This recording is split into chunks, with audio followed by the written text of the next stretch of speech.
Hello everyone, मैं अरुण सिंह आप सभी लोगों का अपने YouTube channel IDK coaching campus पर स्वागत करता हूं। आज हम लोग जीएस सेशन के अंतर्गत एक नए सब्जेक्ट की शुरुआत करने जा रहे हैं जिसका नाम है हिस्ट्री यानी कि इतिहास।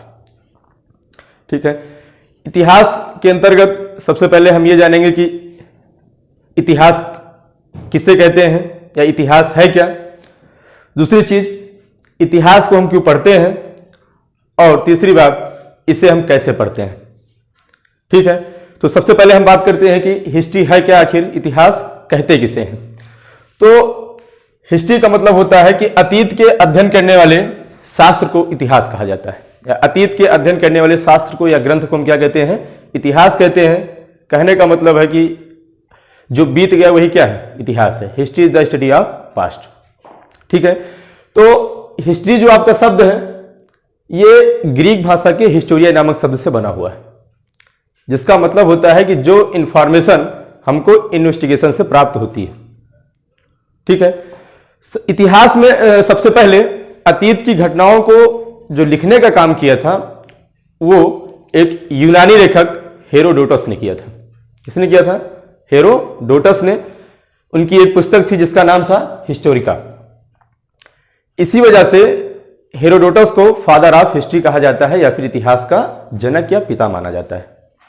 ठीक है, फिर दूसरा सवाल है कि इतिहास को हम क्यों पढ़ते हैं, है ना। कारण क्या है कि इतिहास को हम पढ़ते हैं, इतिहास क्यों पढ़ा जाता है। तो सबसे पहले जो जवाब होगा यही होगा कि हम अपने जो हमारा कल्चर था, अपनी प्राचीन जो सभ्यता थी, संस्कृति कैसी थी, उसके बारे में जानने के लिए हम इतिहास को पढ़ते हैं। कहने का मतलब है हमारा अतीत कैसा था उसको जानने के लिए, समझने के लिए हम हिस्ट्री का स्टडी करते हैं, इतिहास का अध्ययन करते हैं।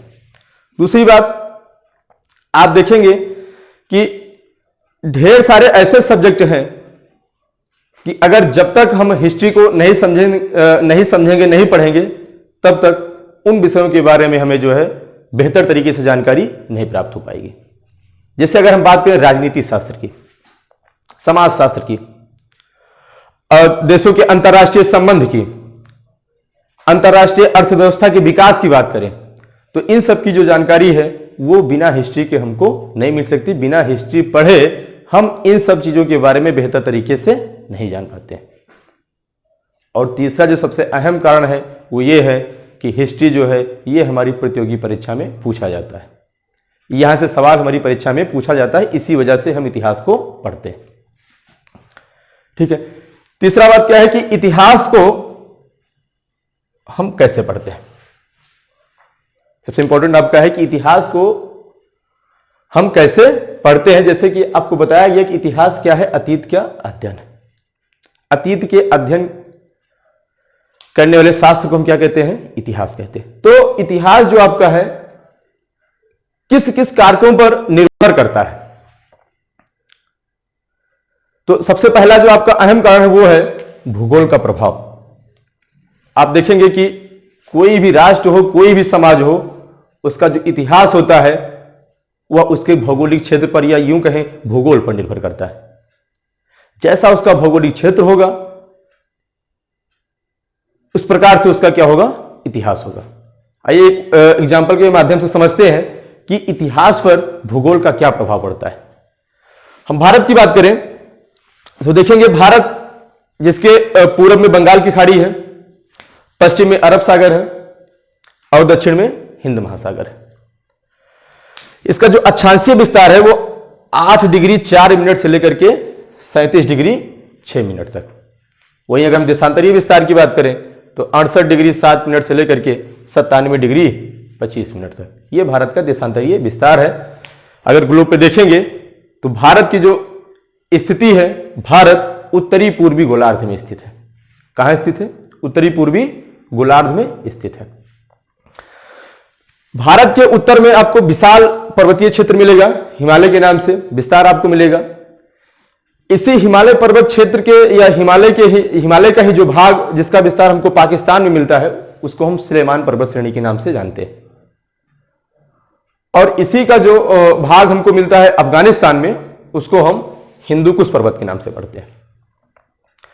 हालांकि ये हिमालय की तुलना में कम ऊंचाई वाले हिमालय की अपेक्षा जो है ये कम ऊंचाई वाले पर्वत है और इसमें कई सारे पासेस यानी कि दर्रे स्थित हैं, जैसे कुर्रम दर्रा, गोमल दर्रा, खैबर दर्रा, है ना। ये सब भारत के उत्तर पश्चिम में जो कम ऊंचाई वाली पर्वत श्रेणी है, हिंदुकुश और सुलेमान पर्वत श्रेणी, इसी में दर्रे स्थित हैं।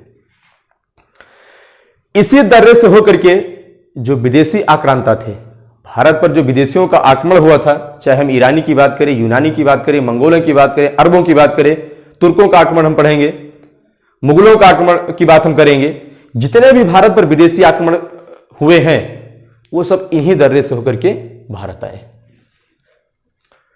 समझिएगा यहां पर कि अगर जिस प्रकार से यहां पर हिमालय की ऊंचाई है, विशाल हिमालय आपका खड़ा है, अगर वैसे यहां पर स्थितियां होती और ये पासेस ना होते तो क्या भारत पर विदेशी आक्रमण हो पाता? क्या सिकंदर भारत पर हमला कर पाता? मंगोल भारत आ पाते? क्या तुर्क भारत पर आक्रमण कर पाते? नहीं कर पाते। महमूद गजनवी भारत कभी ना आ पाता, ना ही सोमनाथ मंदिर पर आक्रमण होता, ना ही मोहम्मद गौरी भारत आता और ना ही जो है तराइन का युद्ध होता।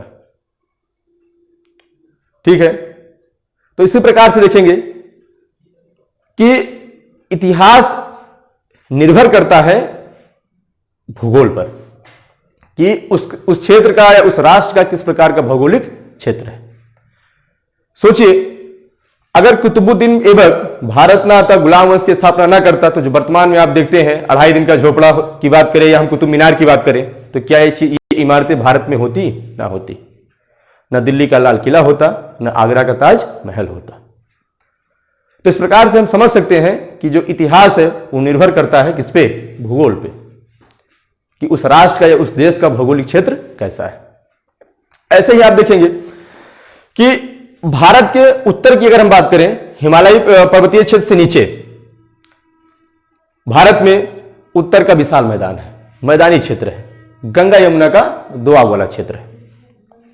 ठीक है, तो क्योंकि ये नदियों का मैदान है, नदियों के द्वारा बहाकर लाई गई मिट्टी से निर्मित मैदान है, तो ये मैदान कैसा है? उपजाऊ है, समृद्धिशील क्षेत्र है आपका, ये प्रॉस्पेरिटी वाला एरिया है।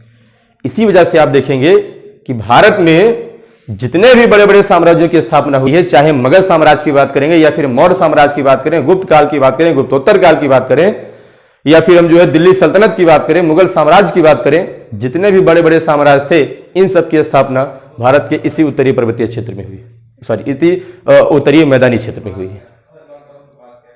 इसका कारण क्या था? आपको बताया गया कि ये जो मैदान है ये नदियों के द्वारा बहाकर लाई गई मिट्टी से निर्मित है, उपजाऊ मैदान है, प्रॉस्पेरिटी वाला एरिया है। इसी वजह से जो है यहां पर बड़े बड़े साम्राज्यों की स्थापना हुई। दूसरी बात कि नदियों का प्रवाह होने की वजह से, नदियों का प्रवाह होने की वजह से जो है जल के रास्ते या जलमार्ग के रास्ते संचार होता था, या यूं कहे परिवहन होता था। तो इस प्रकार से आप देखेंगे कि इस नदी के किनारे बड़े बड़े शहरों की स्थापना हुई, उनका विकास हुआ, जैसे दिल्ली, आगरा, पटना, कोलकाता, ये सब क्या है? नदियों के किनारे बसे हुए प्रमुख शहर है। ठीक है, फिर उसके बाद देखेंगे कि इसी उत्तर भारत के मैदानी क्षेत्र में ही बुद्धिज्म और जैनिज्म जैसे धार्मिक सुधार आंदोलन हुए और इन धर्मों का उदय हुआ। चाहे हम महात्मा बुद्ध की बात करें या फिर महावीर स्वामी की बात करें, बुद्धिज्म और जैनिज्म यानी बौद्ध धर्म और जैन धर्म, इन दोनों धर्म की जो स्थापना हुई है वो या यूं कहें इन दोनों धर्मों का जो उदय हुआ है इसी क्षेत्र से हुआ है। ठीक है, तो इस प्रकार से आप समझ पा रहे हैं कि किस प्रकार से जो इतिहास है वो निर्भर करता है उस क्षेत्र के भूगोल पे। इसके साथ साथ जो भौगोलिक क्षेत्र होता है ये, इसका जो प्रभाव होता है वो कल्चर पे भी पड़ता है, संस्कृति पे भी पड़ता है। जैसे अगर हम बात करें तो देखेंगे जो जम्मू कश्मीर और तमिलनाडु, इस क्षेत्र में जो रहने वाले लोग हैं, इन लोगों के बीच में चाहे हम भोजन की बात करें या फिर जो है पहनावा की बात की जाए, इन दोनों के बीच में आपको डिफरेंस मिलेगा। वैसे ही चाहे गुजरात की बात करें या फिर अरुणाचल प्रदेश की बात करें, गुजरात का कोई व्यक्ति है, या जो हम पूर्वोत्तर भारत की बात करें, अरुणाचल प्रदेश की बात करें, इन दोनों लोगों के बीच में जो है आपको भोजन, वस्त्र, यानी कहने का मतलब है विविधता आपको मिलेगी।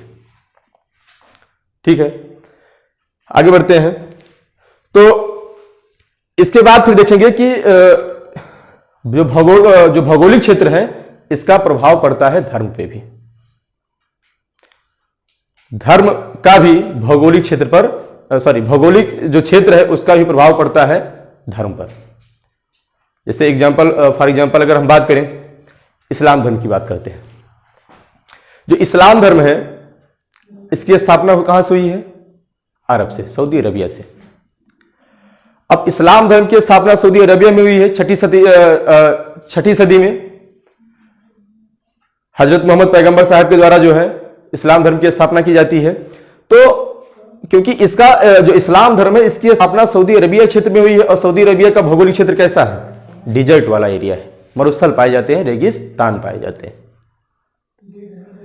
वहां पर आप देखेंगे कि जो है पेड़ नहीं पाए जाते हैं, जंगल नहीं पाए जाते हैं। इसी वजह से इस्लाम में आप देखेंगे कि इस्लाम धर्म में जब लोगों की मृत्यु हो जाती है तो उनको जमीन में दफनाया जाता है। उसका कारण क्या था? जलाने के लिए लकड़ी चाहिए, लकड़ी लाए कहां से? ऐसे हम बात करें भारत में, देखेंगे सनातन धर्म, इसका विकास कहां हुआ? वैदिक धर्म का, उत्तर भारत में। अब उत्तर भारत में सघन वन पाए जाते हैं, घने जंगल पाए जाते हैं। इसलिए आप देखेंगे हिंदुइज्म में जो है, हिंदू धर्म में जब व्यक्ति की मृत्यु हो जाती है तो मृत्यु होने के बाद में उसको जलाया जाता है, क्योंकि यहां पर्याप्त मात्रा में लकड़ी है, ढेर सारे जंगल है। ठीक है, तो और भी ढेर सारी चीजें हैं, उसके बारे में एक्सप्लेनेशन हम करेंगे जब स्पेशली हम इस्लाम के बारे में पढ़ेंगे। ठीक है, तो वहां पे और भी ऐसे कई सारी चीजें हैं जिसके बारे में आपको बताया जाएगा। यहां पर हमारा समझाने का मतलब सिर्फ यही था कि आप लोग समझ पाए कि किस प्रकार से जो है किसी भी क्षेत्र, किसी भी राष्ट्र या समाज का जो इतिहास है वो निर्भर करता है कि किस प्रकार के भौगोलिक, उसका जो है भौगोलिक क्षेत्र कैसा है। उम्मीद करते हैं आपको समझ में आया होगा। अब दूसरी बात हम बात करेंगे कि इतिहास के बारे में हमको जानकारी कहां से मिलती है, या फिर इतिहास को जानने के सोर्सेस क्या क्या है। कितने माध्यमों से जो है हमको भारतीय इतिहास के बारे में जानकारी मिलती है। तो भारतीय इतिहास को जानने के 3 प्रमुख सोर्सेस हैं। कौन कौन से? पुरातात्विक स्रोत, दूसरा साहित्यिक स्रोत, और तीसरा विदेशी यात्रियों का यात्रा विवरण। तो आइए अब हम लोग बात करते हैं भारतीय इतिहास को जानने के सोर्सेस क्या क्या है। तो जैसा कि हम लोग आपको बताया गया कि भारतीय इतिहास को जानने के 3 प्रमुख सोर्सेस हैं। कौन कौन से? पहला पुरातात्विक, दूसरा साहित्यिक, और तीसरा विदेशी यात्री का विवरण के द्वारा। पुरातात्विक स्रोत में अगर हम बात करें तो पुरातात्विक स्रोत के अंतर्गत सबसे पहले हम बात करेंगे अवशेष की। किसकी बात करेंगे? अवशेष। आप देखेंगे कि अवशेषों के द्वारा भी जो है हमको प्राचीन भारत के इतिहास को जानने में सहायता मिलती है। जैसे अगर हम बात करें हड़प्पा सभ्यता की, तो आप देखेंगे हड़प्पा सभ्यता में मोहनजोदड़ो से कुछ मोहरें प्राप्त हुई। तो वो जो मोहरें प्राप्त हुई है, उस मोहर में एक व्यक्ति को दिखाया गया है कि जिसके 3 सींग हैं। 3 सींग वाले एक पुरुष को दिखाया गया है जो कि ध्यान की मुद्रा में बैठा हुआ है। तो माना जाता है कि वो पशुपति देव के रूप में शिव की आराधना करते थे, शिव की पूजा करते थे। तो कहीं ना कहीं मोहरों के माध्यम से भी जो है हमको हड़प्पा सभ्यता के लोगों के धार्मिक अवस्थाओं को जानने में सहायता प्राप्त होती है। फिर वही हम बात करते हैं अभिलेखों की। अभिलेखों के द्वारा भी जो है भारतीय इतिहास को जानने में, समझने में हमको एक महत्वपूर्ण सहायता मिलती है। जैसे अभिलेख की बात करें तो प्राचीन काल में आप देखेंगे कि वर्तमान की तरह लेखन कला का विकास नहीं हुआ था। तो पुराने समय में, प्राचीन काल में होता क्या था कि लिखने का काम ताम्रपत्रों पे, शिलालेखों पे, चट्टानों पे, इन सब पे लिखा जाता था। तो उसी को हम क्या कहते थे? अभिलेख कहते थे। भारत का जो सबसे प्राचीनतम अभिलेख है वो अशोक का अभिलेख है। मास्की और गुर्जरा का अभिलेख है जो कि एमपी से मिला है, मध्य प्रदेश से प्राप्त हुआ है। तो अशोक के जब अभिलेख को हम पढ़ते हैं तो उसके द्वारा जो है हमको अशोक के राजत्व के बारे में और उसके धर्म के बारे में, किस प्रकार से जो है उसने जो है धर्म का प्रचार प्रसार बुद्धिज्म का किया था, उसका शासन कैसा था, सामाजिक और आर्थिक व्यवस्थाएं कैसी थी, राजनीतिक व्यवस्था कैसी थी, इन सब के बारे में हमको जानकारी कहां से मिलती है? अभिलेखों से प्राप्त होती है। फिर तीसरा जो इसी में है स्मारक और भवन। प्राचीन काल में जो हमको स्मारक और भवन जो प्राप्त हुए हैं, उनसे भी कहीं न कहीं काफी हद तक हमको इंडियन कल्चर यानी भारतीय संस्कृति को जानने में सहायता प्राप्त होती है। जैसे स्मारक और भवन में हम बात करें तो उत्तर भारत में आप देखेंगे, उत्तर भारत के मंदिर या हम महल के वास्तुकला शैली की बात करें तो उत्तर भारत के जो मंदिर हो नागर शैली में बने हुए हैं। दक्षिण भारत की बात करेंगे द्रविड़ शैली में, और जहां पर नागर और द्रविड़ इन दोनों शैलियों का सम्मिलित रूप मिलता है उसे हम कहते हैं बेसर शैली। तो इससे यह भी पता चलता है कि प्राचीन काल के जो लोग थे उनको कला शैली का, वास्तुकला का ज्ञान था कि नहीं था तो किस प्रकार का था। ठीक है, अब आगे सिक्कों के द्वारा भी जो है हमको भारतीय इतिहास के बारे में समझने और जानने में सहायता मिलती है। जैसे आप देखेंगे कि अगर हम बात करें गुप्त काल की, तो गुप्त काल में स्कंदगुप्त के द्वारा जो है एक सिक्का चलाया गया था। उस सिक्के में स्कंदगुप्त को बीड़ा बजाते हुए दिखाया गया है। अब यहां से दो चीजें निकल करके सामने आती हैं। पहला तो ये कि स्कंदगुप्त क्या था, एक प्रकार से हम उसको कवि कह सकते हैं, हालांकि उनको जो उपाधि भी दी गई है। दूसरा, भारत का जो सबसे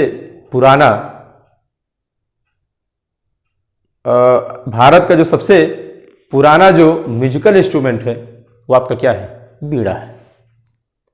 तो ऐसे सिक्कों का अध्ययन करके भी, सिक्कों के माध्यम से भी जो है हमको भारतीय इतिहास को समझने में एक अहम योगदान प्राप्त होता है। अब ऐसे मूर्तिकला की बात कर लें। मूर्तिकला और चित्रकला के द्वारा भी जो है हमको भारतीय इतिहास को जानने में आसानी होती है, या और बेहतर तरीके से हम जान पाते हैं। जैसे चित्रकला की अगर हम बात करें तो भीमबेटका देखेंगे, भीमबेटका की जो गुफाएं हैं एमपी मध्य प्रदेश में, उस पर विशेष प्रकार की चित्रकारी की गई है। भीमबेटका की गुफा, एलोरा और अजंता की गुफाएं। तो इससे न कहीं जो है हमें उस समय के समाज के जीवन के विषय के बारे में जानकारी मिलती है कि उस समय के जो लोग थे उनका जीवन कैसा था, कला प्रेमी थे कि नहीं थे। ठीक है, ऐसे मूर्ति कलाओं के द्वारा जो है नटराज की मूर्ति, फिर नृत्य करते हुए बालिका की मूर्ति प्राप्त होती मोहनजोदड़ो से। तो मूर्तियों के माध्यम से भी जो है हम भारतीय इतिहास को बेहतर तरीके से समझ पाते हैं। स्मारक भवन के बारे में भी आपको बताया गया। जैसे हम बात करें इंडोनेशिया एक देश है। इंडोनेशिया के जावा प्रदेश से एक बोरोबुदुर जो कि पूरे विश्व का सबसे बड़ा बौद्ध मठ है, बौद्ध स्तूप है। पूरे एशिया का सबसे बड़ा, पूरे विश्व का सबसे बड़ा बौद्ध स्तूप कहां पे है? इंडोनेशिया के जावा क्षेत्र में स्थित है। तो इससे यह पता चलता है कि जो बुद्धिज्म था इसका प्रचार प्रसार कहां तक था। और दूसरी बात, भारत का विदेशों के साथ भारत का वैदेशिक संबंध किस प्रकार था कि नहीं था, इन सब के बारे में भी हमको जानकारी प्राप्त होती है और इन सब के बारे में हम समझ पाते हैं। ठीक है, अब दूसरी बात करते हैं हम। जो दूसरा प्रमुख सोर्सेस है वो है आपका साहित्यिक स्रोत, यानी लिटरेचर सोर्सेस। साहित्यिक स्रोत को दो पार्ट में डिवाइड किया गया। पहला रिलीजियस, दूसरा नॉन रिलीजियस, यानी धार्मिक और गैर धार्मिक। गैर धार्मिक को ही लौकिक साहित्य के नाम से भी जाना जाता है। धार्मिक साहित्य के अंतर्गत जैसे हम बात करें धार्मिक साहित्य में ब्राह्मण ग्रंथ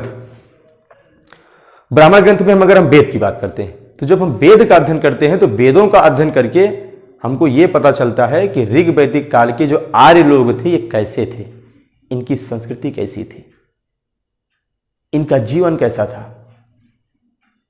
इनका सामाजिक, आर्थिक और राजनीतिक जीवन कैसा था। इन सब के बारे में हमको वेदों से जानकारी प्राप्त होती है।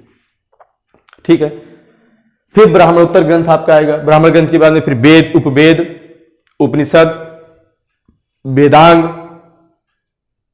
ठीक है, फिर इसी में रामायण, महाभारत, मनुस्मृति, इन सब से जो है हमको भारतीय इतिहास को जानने में, प्राचीन भारतीय इतिहास को जानने में सहायता प्राप्त होती है। दूसरा, फिर ब्राह्मणोत्तर ग्रंथ के बाद आप देखेंगे कि जब ब्राह्मणिज्म आपका आएगा, सनातन धर्म जिसे हम कहते हैं, सनातन धर्म के बाद में फिर देखेंगे कि ढेर सारी इसमें बुराइयां व्याप्त हो जाती हैं। परिणाम स्वरूप जो है जैनिज्म और बुद्धिज्म, जैन धर्म और बौद्ध धर्म की स्थापना होती है। तो जो जैन ग्रंथ और बौद्ध ग्रंथ है, जैन ग्रंथ में जैसे अगर हम बात करें आचरांग सूत्र की, भगवती सूत्र, कल्प सूत्र, ये सारे जैन ग्रंथ के अंतर्गत आते हैं। तो इनको पढ़ करके जो है हमको जैनिज्म के बारे में जानकारी प्राप्त होती है कि जैन धर्म कैसा था, इसका किस प्रकार से जो है प्रचार प्रसार हुआ। फिर ऐसे ही बुद्धिज्म की बात करेंगे हम बौद्ध ग्रंथ में। बौद्ध ग्रंथ में हम त्रिपिटक पढ़ेंगे, त्रिपिटक के बारे में जानेंगे। शुद्ध पिटक, विनय पिटक और अभिधम्म पिटक, इनको त्रिपिटक कहा गया है। तो ये सारे आपके क्या थे? धार्मिक साहित्य के अंतर्गत। दूसरा जो आपका है कौन सा है? गैर धार्मिक, या इसी को लौकिक साहित्य के नाम से जाना जाता है। इन्हें हम ऐतिहासिक, इसके अंतर्गत ऐतिहासिक ग्रंथों को रखा गया है। अगर बात करें तो भारत का जो सबसे पहला ऐतिहासिक ग्रंथ माना जाता है वो अर्थशास्त्र को माना जाता है। अर्थशास्त्र किसकी रचना थी? ये चाणक्य की रचना थी। चाणक्य कहें या इन्हीं को विष्णुगुप्त कहा जाए या फिर कौटिल्य कहा जाए, तीनों इन्हीं का नाम है। इन्होंने अर्थशास्त्र की रचना की थी। और कब किए थे? उस समय शासन था मौर्य साम्राज्य का। मौर्य साम्राज्य में चंद्रगुप्त मौर्य के प्रधानमंत्री थे चाणक्य। तो जब हम अर्थशास्त्र को पढ़ते हैं, तो अर्थशास्त्र को जब हम पढ़ते हैं तो हमको मौर्य साम्राज्य के बारे में जानकारी प्राप्त होती है कि मौर्यकालीन व्यवस्थाएं कैसी थी, मौर्य समाज कैसा था, उस समय का राजनीतिक जीवन कैसा था, आर्थिक जीवन कैसा था, इन सब के बारे में जानकारी प्राप्त होती है। ऐसे ही राजतरंगड़ी, जो कि कल्हड़ की रचना है। राजतरंगड़ी में कश्मीर के इतिहास के बारे में बताया गया है, कश्मीर के शासक कैसे थे। ठीक है, तो जब राजतरंगड़ी पढ़ते हैं तो हमको कश्मीर के इतिहास के बारे में जानकारी प्राप्त होती है। ऐसे हर्षचरित्र, बाणभट्ट की रचना है। राजा हर्ष का शासन कैसा था, उस समय के जो तात्कालिक सामाजिक, आर्थिक, राजनीतिक व्यवस्थाएं कैसी थी, रीति रिवाज कैसे थे, इन सब के बारे में हमको जानकारी मिलती है हर्षचरित्र। फिर ऐसे बुद्ध चरित्र, जो कि अश्वघोष की रचना है। ऐसे पंचतंत्र, विष्णु शर्मा की रचना है ये। पंचतंत्र के माध्यम से भी जो है हमको प्राचीन इतिहास को समझने में सहायता प्राप्त होती है। ठीक है, आगे बढ़ते हैं। तीसरा जो प्रमुख सोर्सेस आपका है वो है विदेशी यात्रियों का विवरण। आप देखेंगे भारत में ढेर सारे विदेशी यात्री आते हैं और जैसा वो भारत को देखते हैं, समझते हैं, उन सबको अपनी एक पुस्तक में, अपनी एक कृति में जो है उसको उसी प्रकार से लिख देते हैं, उसका वर्णन कर देते हैं। तो ऐसे ही कुछ विदेशी यात्री थे। आइए बात करते हैं। तो सबसे पहले हम बात करेंगे मेगस्थनीज की। मेगस्थनीज जो कि सेल्यूकस निकेटर, जो कि यूनानी शासक था।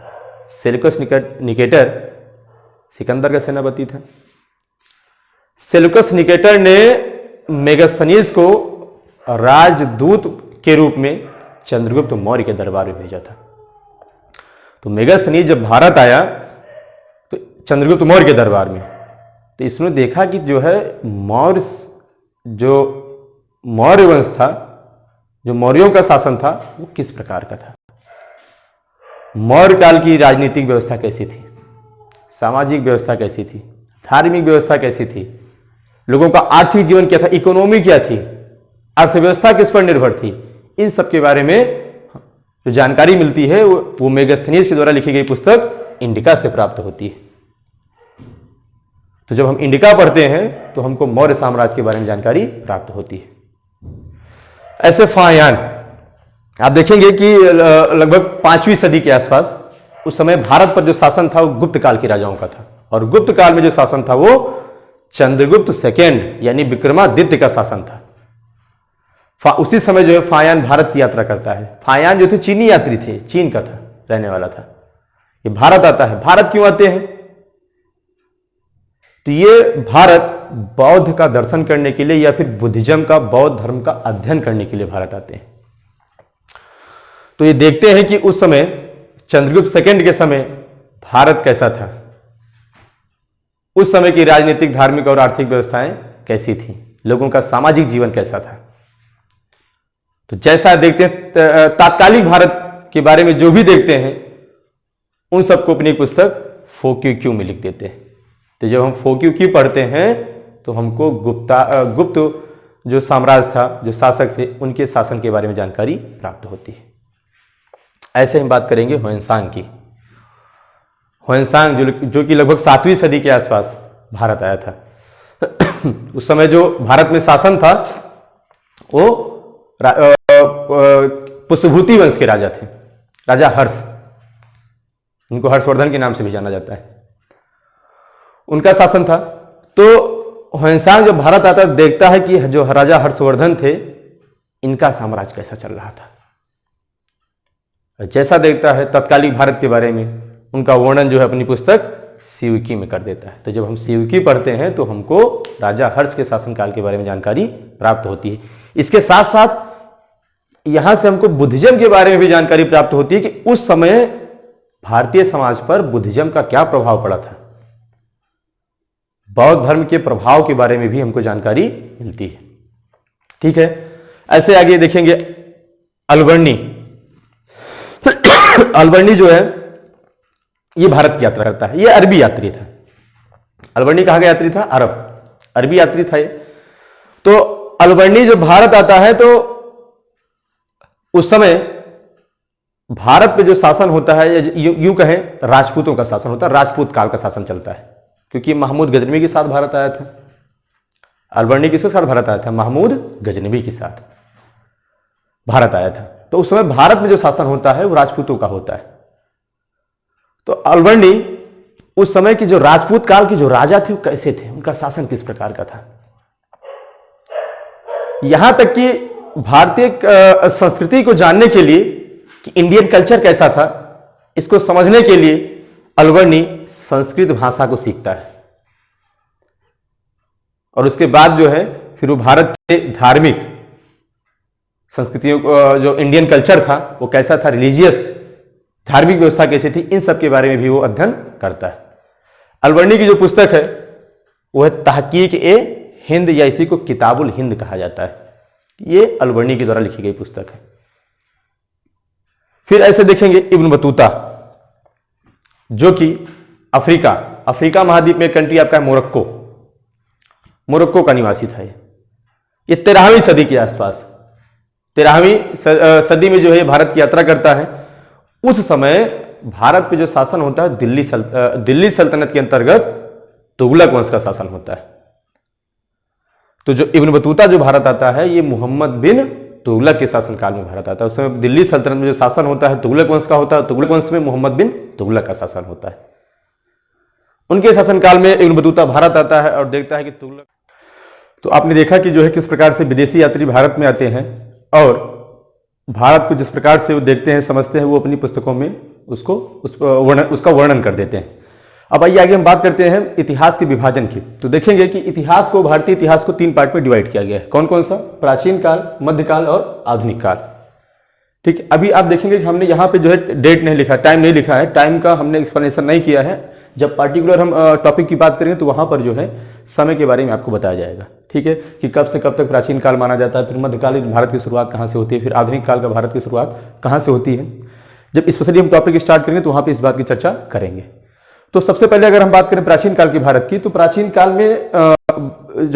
काल के जो भारत के इतिहास की जो शुरुआत होती है वो होती है भारत में जब मानव का आविर्भाव होता है। हालांकि देखेंगे कि सबसे पहले मानव की जो उत्पत्ति हुई है वो अफ्रीका महाद्वीप से हुई है। फिर वहां से देखेंगे कि मानव जो है पूरब की ओर बढ़ा, उत्तर पूरब की ओर बढ़ा, एशिया की ओर बढ़े। एक प्रकार से जो है मानव ने एशिया, है ना, फिर जो है उत्तर पूर्वी जो देश थे भारत की ओर आना शुरू किए। तो वहीं से स्टार्ट हो जाता है भारतीय इतिहास। तो भारतीय इतिहास में सबसे पहले हम बात करेंगे स्टोन एज की, यानी पाषाण काल की। पाषाण काल में देखेंगे कि भारतीय पाषाण काल का जो इतिहास है भारत का, इसे 3 पार्ट में डिवाइड किया गया है। जो प्राचीन काल का भारत है इतिहास है, इसे भी 3 पार्ट में डिवाइड किया गया है। कौन कौन सा? प्रागैतिहासिक काल, आदि ऐतिहासिक काल और ऐतिहासिक काल। प्रागैतिहासिक काल के अंतर्गत हम पढ़ेंगे स्टोन एज के बारे में, यानी पाषाण काल के बारे में। ठीक है। प्रागैतिहासिक काल का मतलब होता है कि इतिहास का वह टाइम पीरियड जिसके बारे में जिसके बारे में हमको जो जानकारी प्राप्त होती है वो खाली आर्कियोलॉजिकल सोर्सेस से प्राप्त होती है, पुरातात्विक साक्ष्यों से प्राप्त होती है। उस टाइम को हम क्या कहते हैं? प्रागैतिहासिक काल कहा जाता है।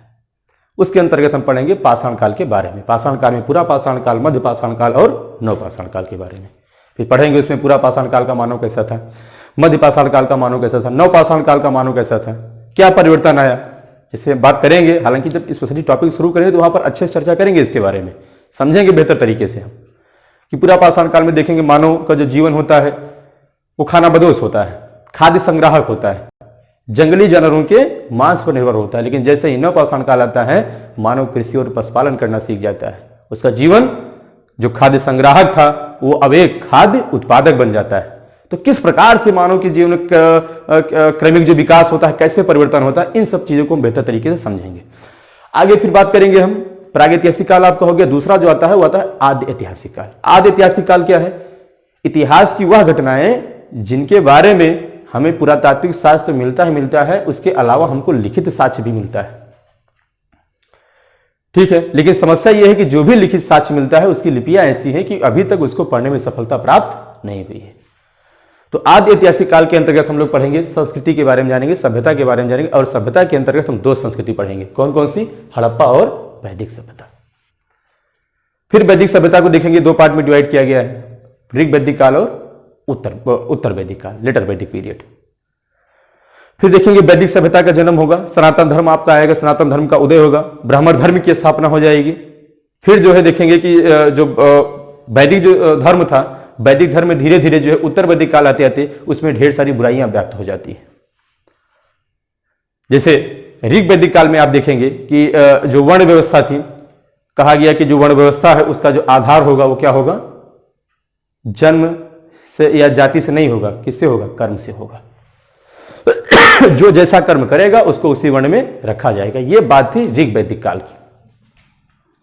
लेकिन उत्तर वैदिक काल जब आएगा तो क्या होगा? इसको बदल दिया जाता है। कहा जाता है कि जो वर्ण व्यवस्था का आधार होगा वो जन्म या जाति, वो कर्म नहीं होगा, वो जन्म या जाति से होगा।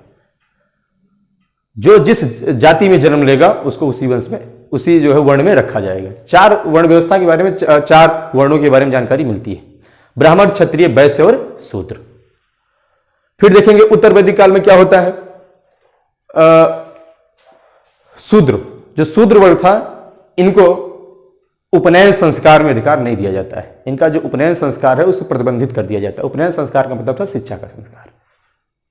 शिक्षा का अधिकार इनसे छीन लिया गया। स्त्रियों की दशा जो ऋग वैदिक काल में ठीक ठाक थी, उत्तर वैदिक काल आते आते उनकी भी दशा खराब हो जाती है। स्त्रियों को भी जो है उपनयन संस्कार का अधिकार नहीं दिया जाता है। परिणाम स्वरूप समाज में क्या होता है? विद्रोह हो जाता है और धार्मिक आंदोलन की शुरुआत होती है। धार्मिक आंदोलन की शुरुआत होती है तो इसके परिणाम स्वरूप जो फल स्वरूप हम जैनिज्म, बुद्धिज्म, जैन धर्म की स्थापना होगी, बौद्ध धर्म का उदय होगा, फिर भागवत धर्म आएगा, फिर शैव धर्म आएगा।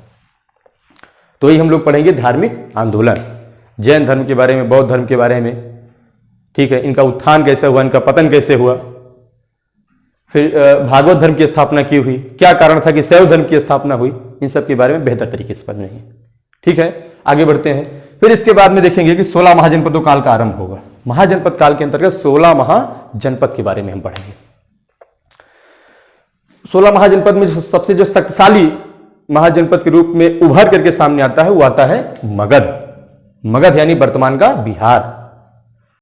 तो हम लोग पढ़ेंगे मगध साम्राज्य के बारे में। मगध साम्राज्य के अंतर्गत हम लोग 3 वंश के बारे में पढ़ेंगे, हर्यक वंश, शिशुनाग वंश और नंद वंश।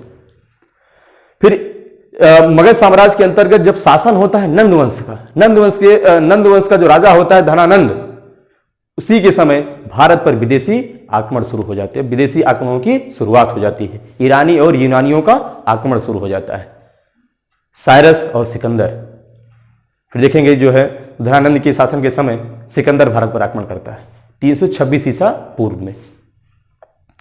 तो फिर उसी समय देखेंगे कि जो है चंद्रगुप्त मौर्य के द्वारा चाणक्य की सहायता से धनानंद की हत्या कर दी जाती है और नंद वंश की जगह पे जो है एक नए साम्राज्य की स्थापना की जाती है, मौर्य साम्राज्य की। तो हम लोग पढ़ेंगे मौर्य साम्राज्य के बारे में। फिर मौर्य साम्राज्य के जो प्रमुख शासक होंगे चंद्रगुप्त, बिंदुसार, अशोक, इन सब के बारे में पढ़ा जाएगा। फिर देखेंगे कि जब तक अशोक का शासन था तब तक मौर्य साम्राज्य का एक प्रकार से बहुत व्यापक स्तर पर जो है इसका क्या कहते हैं प्रसार हुआ, बड़े क्षेत्र पर जो है मौर्य साम्राज्य की स्थापना हुई। लेकिन जैसे ही अशोक की मृत्यु हो जाती है मौर्य साम्राज्य का पतन आरंभ हो जाता है। अशोक के समय जो मौर्य साम्राज्य की सीमा पूरब में देखेंगे बंगाल से लेकर के पश्चिम में फारस की खाड़ी तक, उत्तर में जम्मू कश्मीर से दक्षिण में मैसूर तक जो पूरा मौर्य साम्राज्य था, वो जैसे ही अशोक की मृत्यु होती है, अशोक की मृत्यु के बाद फिर मौर्य साम्राज्य में कोई ऐसा शासक नहीं होता है जो अपनी उस साम्राज्य के पतन को रोक सके, उसके विस्तार को उतने पर ही या यूं कहीं विस्तार को बढ़ा सके। ठीक है। फिर इसके बाद में मरणोत्तर काल आएगा। मरणोत्तर काल के समय भारत में देखेंगे कई सारे जो है, क्योंकि पूरे समूचे भारत में कोई एक शासक का शासन नहीं था, इसी वजह से मौर्य साम्राज्य के पतन के बाद भारत में राजनीतिक अस्थिरता व्याप्त हो गई, जिसके परिणाम स्वरूप कई सारे स्थानीय शासकों का या कई सारे जो है स्थानीय राज्यों का विकास हुआ, जिसमें हम पढ़ेंगे कणव वंश, शुंग वंश, सातवाहन वंश, चेदी वंश, इन सब वंश की स्थापना होगी। और इसी समय भारत पर विदेशी आक्रमण की शुरुआत हो जाती है। जैसे देखेंगे इंडो ग्रीक, हिंद यमन वंश के शासकों का जो है आक्रमण हम पढ़ेंगे। इंडो ग्रीक, कुषाण, पार्थियन, शक, ये सब करते क्या है, ये सारे विदेशी आक्रमणकारी थे। भारत पर क्या करते हैं, आक्रमण करते हैं, क्योंकि इन समय इनका विरोध करने वाला कोई केंद्रीय सत्ता में शासक नहीं था। तो इसी समय हम लोग पढ़ेंगे मरणोत्तर काल में ही भारत में कुछ विदेशी वंश की भी स्थापना होती है। ठीक है, उनका प्रभाव क्या पड़ता है। फिर इसके बाद इसी समय दक्षिण भारत में संगम युग की शुरुआत होती है। जैसे उत्तर भारत में आपको बताया गया कि जो है सातवाहन वंश, कणव वंश, शुंग वंश, चेदी वंश, इन सब की स्थापना होती है। छोटे छोटे स्थानीय राज्यों की स्थापना होती है, स्वतंत्र राज्यों की।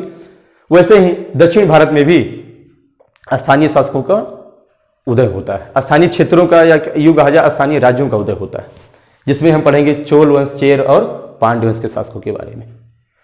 फिर इसके बाद में हम पढ़ेंगे गुप्त साम्राज्य के बारे में। मौर्य साम्राज्य के बाद देखेंगे एक लंबे टाइम पीरियड तक फिर भारत में किसी ऐसे व्यक्ति का शासन नहीं आता है कि जो भारत को क्या करे, एकीकृत कर सके, एक शासन में पूरे समूचे देश को बांधने का काम करे। फिर गुप्त साम्राज्य की स्थापना होती है।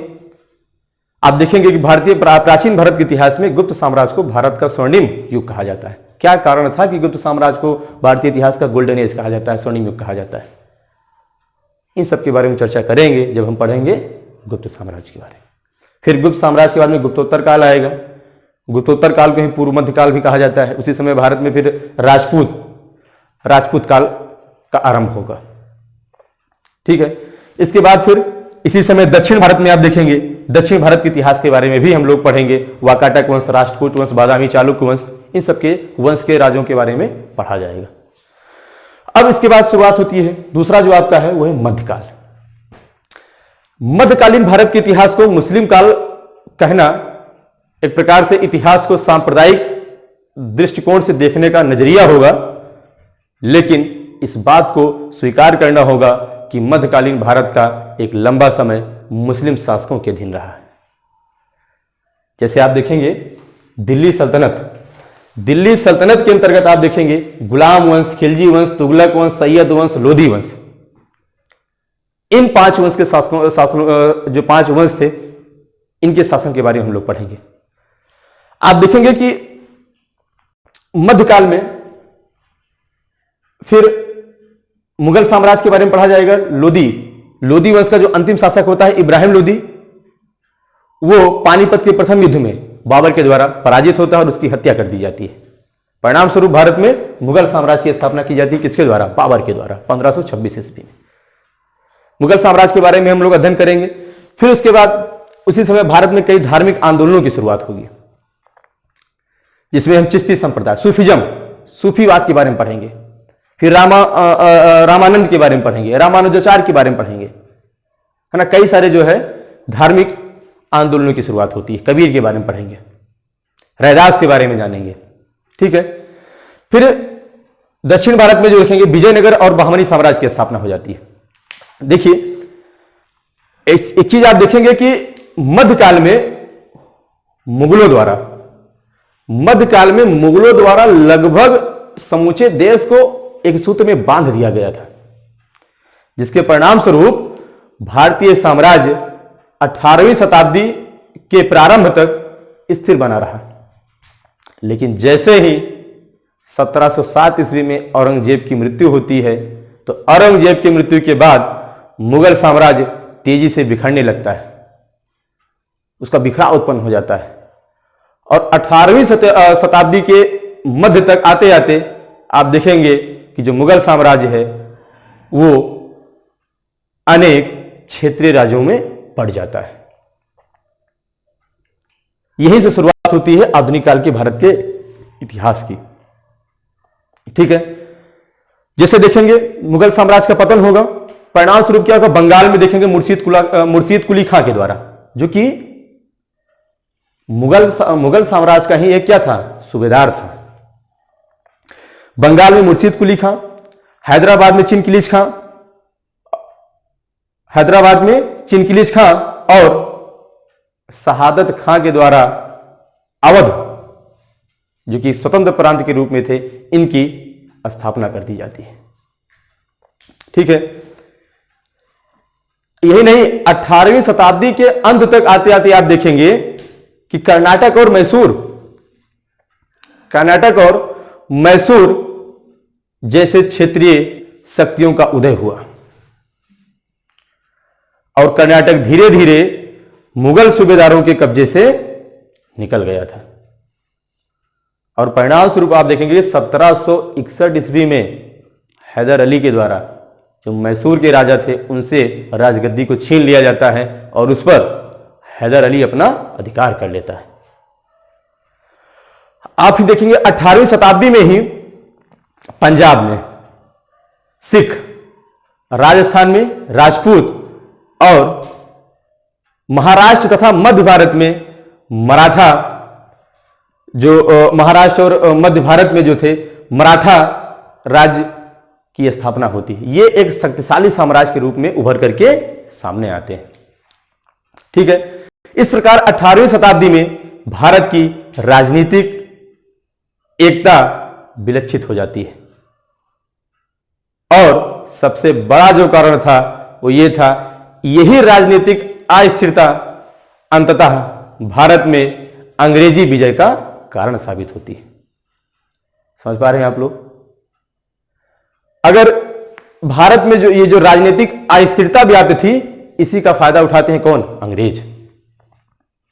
और इसी का फायदा उठा करके आप देखेंगे, आगे आपको पढ़ाएंगे हम किस प्रकार से जो है अंग्रेज भारतीय सत्ता में हस्तक्षेप करना शुरू कर देते हैं और परिणाम स्वरूप वो भारत पर अपना एक प्रकार से आए थे व्यापार के उद्देश्य से, लेकिन करने क्या लगते हैं? शासन करने लगते हैं, अधिकार कर लेते हैं भारत पर, और भारत जो है ब्रिटिश का उपनिवेश बन जाता है। तो आपने देखा कि मुगल साम्राज्य का पतन, उसके बाद में फिर स्वतंत्र राज्यों का उदय, बंगाल है ना, अवध, पंजाब। हाँ, पंजाब में जो स्थापना की जाती है राणा रणजीत सिंह के द्वारा। पंजाब में भी आप देखेंगे स्वतंत्र राज्य की स्थापना की जाती है, किसके द्वारा? राणा रणजीत सिंह के द्वारा। फिर उसके बाद भारत में यूरोपीय कंपनियों का आगमन होगा।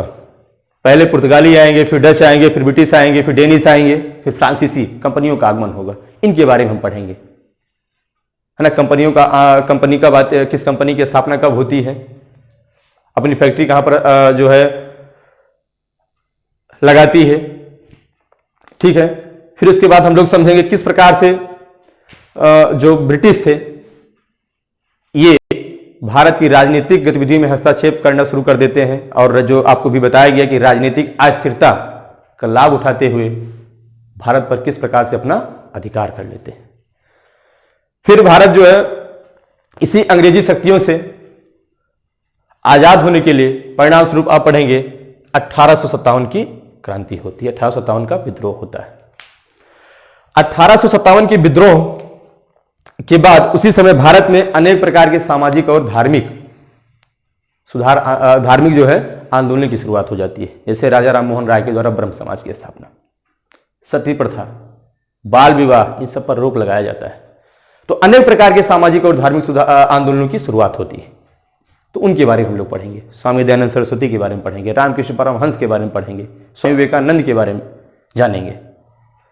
ठीक है, फिर इसी के बाद जो है हम लोग पढ़ेंगे भारत का राष्ट्रीय स्वतंत्रता संग्राम की आजादी पाने के लिए ढेर सारे इसमें जो है जन आंदोलन, किसान आंदोलन, जनजातीय विद्रोह, जितने भी प्रकार के आंदोलन होंगे उन सब के बारे में हम लोग पढ़ेंगे। बस इतना ही कुछ पढ़ना है। बाकी इतिहास जितना पढ़िए उतना कम है। देखिए एक चीज आप लोग हमेशा याद रखिएगा कि इतिहास पढ़ करके जो है हमको इतिहासकार नहीं बनना है। ठीक है, इतिहास में हमको वही पढ़ना है, उस हिसाब से पढ़ना है जो हमारी प्रतियोगी परीक्षा में पूछा जाता है। हमको कंपटीशन बीट करना है। तो प्राचीन काल में आपने देखा बस इतनी ही चीजों के बारे में पढ़ना है। मध्यकाल के अंतर्गत बस इतनी ही चीजों को हमको अध्ययन करना है। आधुनिक काल के अंतर्गत जो है हमें इन चीजों के बारे में अध्ययन करना, इससे आगे हमको कुछ भी नहीं पढ़ना है। मेरा विश्वास है कि इन सब का जब आप अध्ययन कर लेंगे तो शायद ही कोई सवाल होगा जो आप ना लगा पाए, या शायद ऐसा कोई सवाल होगा जिसका जवाब आप ना दे पाए। बस हिस्ट्री के सिलेबस के अंतर्गत हमको इतनी चीजें पढ़नी है। अब जो दूसरी सबसे बड़ी बात आती है कि इतिहास, जैसे हमने बताया कि इतिहास को पढ़ा कैसे जाता है, तो इतिहास को आप एक स्टोरी मान के चलिए। हिस्ट्री को आप एक स्टोरी, कहानी समझ के पढ़िए। जैसे हम लोग कहानी पढ़ते हैं ना, तो कहानी से हमको क्या मिलता है, मैसेज प्राप्त होता है। तो इतिहास को जब पढ़ना है तो हमको कॉन्सेप्ट को समझना है और उसको क्या करना है, रिलेट करना है। कॉन्सेप्ट को सीखना, रटना नहीं है, रटेंगे भूलेंगे आप। ठीक है, बस खाली क्या करना है, हमको कॉन्सेप्ट को समझना है बेहतर तरीके से। हालांकि आगे क्लास जब पढ़ाएंगे आपको तो उसमें हम चर्चा करेंगे कि किस प्रकार से जो है चीजों को, कॉन्सेप्ट को हमको समझना है। जैसे यहां पे देखेंगे आप, अगर फॉर एग्जांपल हम बात करते हैं धार्मिक आंदोलन की, तो क्या कारण था कि जो है जैनिज्म और बुद्धिज्म धर्म की स्थापना हुई। जैसे अगर एग्जांपल लें, आप देखेंगे कि 2014 के पहले जो है कांग्रेस पार्टी की सरकार थी। कारण क्या था कि कांग्रेस पार्टी खत्म हुई और जो है बीजेपी सत्ता में आई। कुछ ना कुछ तो कारण रहा होगा, बोलिए जी। तो ऐसे ही यहां पे हमको चीजों को समझना है कि क्या कारण था कि जैन धर्म और बौद्ध धर्म की स्थापना हुई, इसकी आवश्यकता क्यों पड़ी।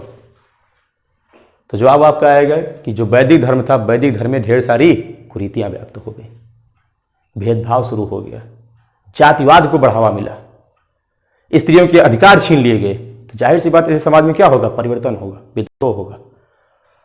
और जिन लोगों को अधिकार से वंचित किया जाएगा वो लोग क्या करेंगे, ऐसी जगह पे चले जाएंगे जहां पर सबको एक समाज में रखा जाए। जैसे जैन और बौद्ध धर्म कहा गया, इसमें कोई जाति बात नहीं, कोई भेदभाव नहीं है, सब लोग एक समान हैं। तो क्या करेंगे, ऐसे लोग जिनका वैदिक धर्म में सम्मान नहीं है, अधिकार नहीं मिल रहा है, वो क्या करेंगे, मूव कर जाएंगे वहां से। ठीक है, तो बस आज की क्लास यहीं पे समाप्त करते हैं। तो आपने देखा कि किस प्रकार से जो है हम आज की क्लास में हमने हालांकि कोई टॉपिक आपको नहीं पढ़ाया है, बस खाली इतिहास के एक संक्षिप्त परिचय की हमने बात की, आपको इंट्रोड्यूस कराया है हिस्ट्री से। एक संक्षिप्त परिचय के बारे में आपको बताया गया है इतिहास में, इतिहास है क्या, भूगोल का इतिहास को प्रभावित करने वाले कारक कौन कौन से हैं, किस प्रकार से जो है इतिहास निर्भर करता है भौगोलिक क्षेत्र पे। ठीक है, फिर इतिहास को जानने के सोर्सेस क्या क्या क्या हैं, किन स्रोतों के माध्यम से हमको इतिहास के बारे में जानकारी मिलती है, और इतिहास को में हमको क्या क्या पढ़ना है, कितने पार्ट में इसको डिवाइड किया गया है और क्या क्या चीजें हमको पढ़नी है। तो अपनी क्लास को यहीं पे खत्म करते हैं। अगली क्लास जब होगी तो उसमें किसी एक टॉपिक की हम शुरुआत करते हैं। उम्मीद करते हैं कि चीजें आपको समझ में आई होंगी। कहीं पे आपको कोई भी समस्या है तो कमेंट बॉक्स में जाकर के जो है आप कमेंट कर सकते हैं। अगर आपको वीडियो पसंद आया हो तो लाइक करिए, शेयर करिए और भी लोगों को बताइए। Okay, thank you.